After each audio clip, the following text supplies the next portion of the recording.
Hello and welcome back to Casual CNC.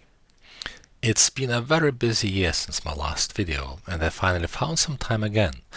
So here is a short update on the progress of the experimental crossed cantilever 3D printer. There are two major upgrades. First, printhead has been upgraded to the Voron PZ Probe produced by E3D.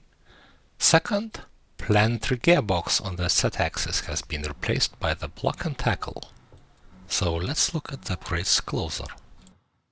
After evaluating several options, I ended up choosing Voron PZ Probe from E3D, mainly because of its built-in touch sensor.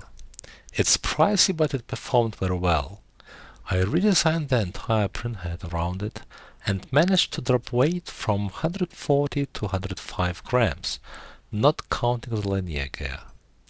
I went through three major design iterations and settled on a dual 4010 fans.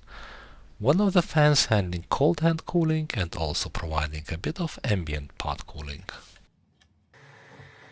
When working on the printhead update, I have printed around 100 hours and planetary gearbox worked just fine. Then things got extremely busy and the printer sat in a dusty room for 4 months. When I powered it back on, the probe started firing constant false positives, and it was barely usable.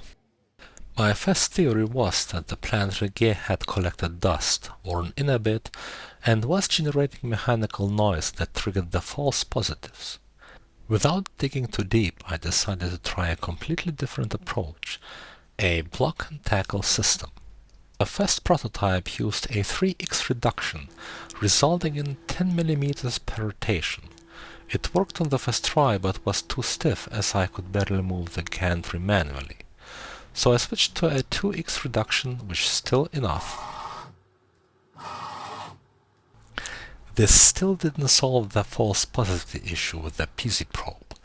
E3D's customer support was patient with me and suggested it might be electrical noise. After some experimenting, I discovered that simply switching the probe from preset 0 to preset 1 completely fixes the issue and it's absolutely reliable again. So what's next?